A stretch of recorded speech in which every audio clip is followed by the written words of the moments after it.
ஒருவர், பையன் pass ஆகிட்டானா medical இன்ஜினியரிங்னு அலையணும்னு கவலையா இருக்கு. மற்றவர், எனக்கு அந்த கவலையே கிடையாது. ஒருவர், ஏன் சார் அட்மிஷன் ஈஸியா வாங்கிடுவீங்களா? மற்றவர், என் பையன் பாஸ் பண்ணவே மாட்டான். மக்கு, இந்த தெருவழியா மட்டும்தான் நான் போகவே மாட்டேன். யக்கு, ஏன் அப்படி? மக்கு, கடங்காரங்க யாரும் திடீர்னு எதிரே வந்து விட்டா ஒளிஞ்சிக்க இடமே இல்லையே.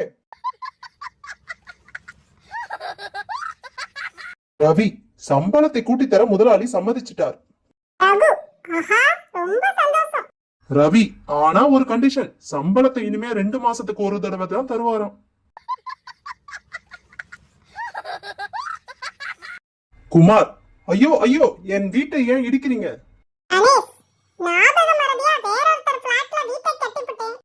குமார், நாசமா போச்சு, அது அடுத்த பிளாட், நீங்க இடிக்கிறது என்னோட வீடு.